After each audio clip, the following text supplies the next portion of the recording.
હાલો, જય શ્રી કૃષ્ણ। મારા કિચનમાં બધાનું હાર્દિક સ્વાગત છે। આજે આપણે લીલી મેથીની એકદમ હેલ્ધી એવી ટીકી આજે આપણે બનાવીશું। આજની મારી રેસીપી ગમે તો એક લાઈક અને એક સબસ્ક્રાઈબ જરૂરથી કરજો।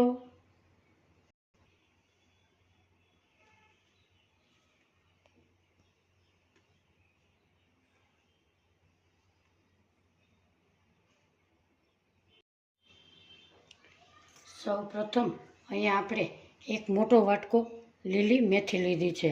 એને તમે 3 પાણી આપણે ધોઈ અને સુધારી લઈએ। આ મેથીની રેસીપી સરસ એકદમ સરસ થાય છે। બાળકો પણ હોશેથી ખાય છે। બાળકોને કડવું પણ નથી લાગતું। એવો નાસ્તો ટેસ્ટી સુપર ટેસ્ટી આજે આપણે બનાવીશું। સૌ પ્રથમ મેથીને આપણે આવી રીતે કટ કરી લઈએ।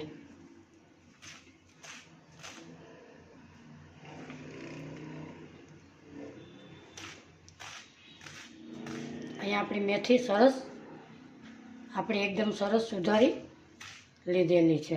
આવી રીતે આપણે મેથીને કટ કરી લેશું। અહીંયા આપણે મેથી એકદમ સરસ સુધારી લીધી છે। એમાં આપણે એક હવે ડુંગળી લેશું। એને આવી રીતે ફોતરી કાઢી 2 ફાડા કરી આવી રીતે એને આવી રીતે કટ લગાવીશું। એટલે પતલી પતલી એની સાઈઝ થઈ જાય છે।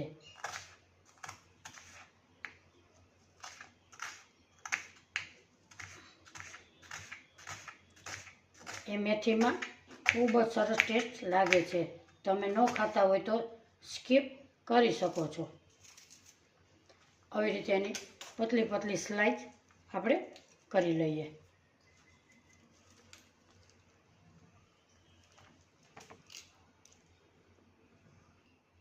અહીંયા આપણે મેથી અને ડુંગળી સુધારી લીધા છે। એને આપણે એક બાઉલમાં લઈ લઈએ। આ નાસ્તો ખૂબ જ સરસ ટેસ્ટી એવો બને છે। હવે આપણે 1 કપ એને સાઈડમાં રાખી દઈએ અને પૌવાની આપણે 1 કપ પૌવા લીધા છે। એને આપણે એક બાઉલમાં મોટા બાઉલમાં લઈ અને એને આપણે 3 પાણીથી ધોઈ લઈએ।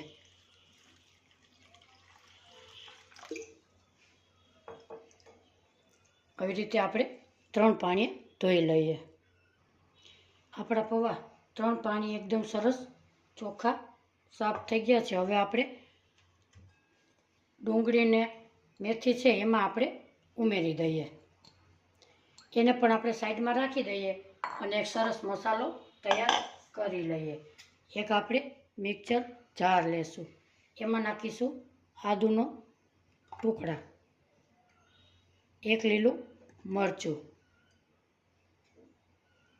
લસણ,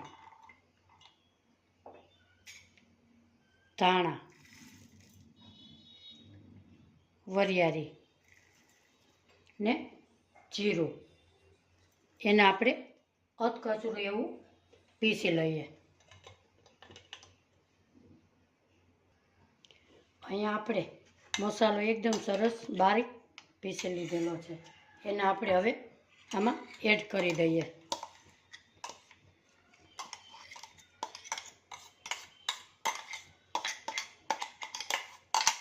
આવી રીતે બધું આપણે આમાં નાખી દેશું। હવે આપણે એમાં મસાલા કરી લઈએ। તલ નાખીશું 2 ચમચી। તલનો ટેસ્ટ ખૂબ જ સરસ આવે છે। એમાં નાખીશું આપણે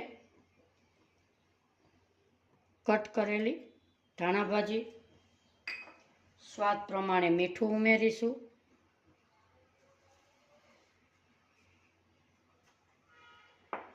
અડધી ચમચી હળદર પાવડર નાખીશું, 1 ચમચી ધાણા જીરું પાવડર નાખીશું, 1 ચમચી લાલ મરચું પાવડર નાખીશું। એમાં હવે આપણે 1 કપ ચણાનો લોટ લીધો છે। થોડો થોડો નાખતા જશું અને ઉમેરતા જશું।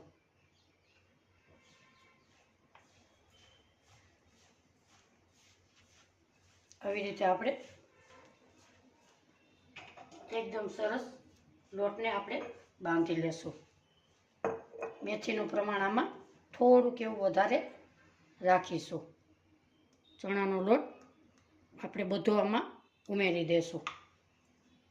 અહીંયા આપણે એટલા લોટની જરૂર પડે છે. ધીમા ગેસે આપણે તેલ ગરમ કરવા મૂકેલું છે. થોડુંક એવું પાણી નાખીશું અને લોટને આપણે બાંધી લઈએ.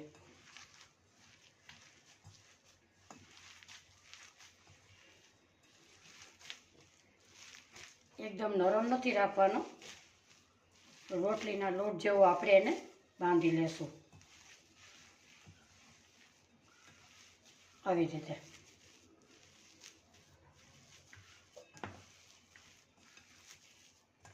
રીતે આપણે એને લોટને બાંધી લીધેલો છે.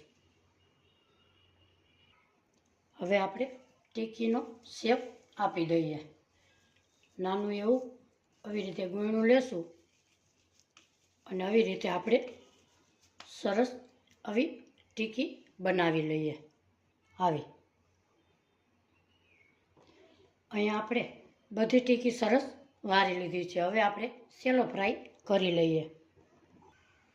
અહીંયા આપણે ગેસ ઉપર એક પેનમાં તેલ મૂકેલું છે. આપણું તેલ ગરમ થઈ ગયું છે. હવે એમાં આપણે આ ટીકીને આપણે ઉમેરી દઈએ. એને એક બાજુ બદામી રંગની થાય ત્યાં સુધી આપણે રહેવા દઈએ. ટીકીને આપણે આવી રીતે પલટાવી લઈએ. બધી ટીકીને આવી રીતે આપણે પલટાવી લઈએ. આ ટીકી તમે બાળકોને બનાવીને ખવડાવશો, બાળકો હોંશેથી ખાશે અને બાળકોને કડવી પણ નહીં લાગે. આજની મારી રેસીપી તમને ગમે તો એક લાઇક, શેર અને સબસ્ક્રાઈબ જરૂરથી કરજો.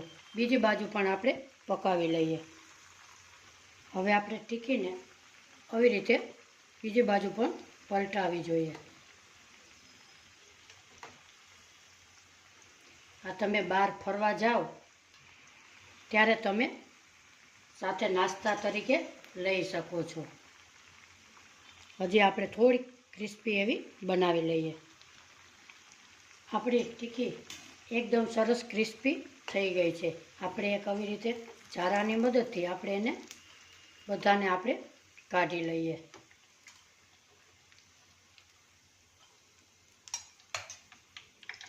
અને બીજી પણ આવી રીતે ઉમેરી દઈએ.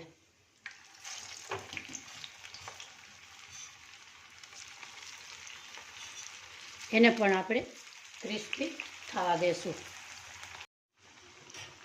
હવે આપણે આ ટીકીને પણ આપણે ચેન્જ કરી લઈએ. કેટલી સરસ મસ્ત લાગે છે. બીજી બાજુ પણ આપણે કડક કરી લઈએ.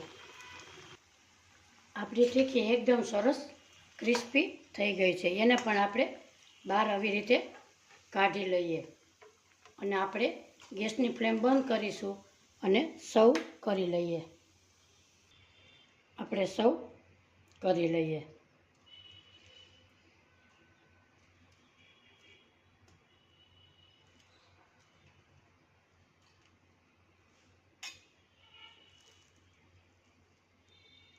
ખાવામાં ખૂબ જ સરસ હેલ્ધી એવી લીલી મેથીની ટીકીની આજની મારી રેસીપી ગમે તો એક લાઇક, શેર અને સબસ્ક્રાઈબ જરૂરથી કરજો. કોમેન્ટ બોક્સમાં જરૂરથી જણાવજો મેથીની ટીકી આજની તમને કેવી લાગી. ફરી મળીશું એક નવી રેસીપી સાથે. ત્યાં સુધી બધાને મારા જય શ્રી કૃષ્ણ.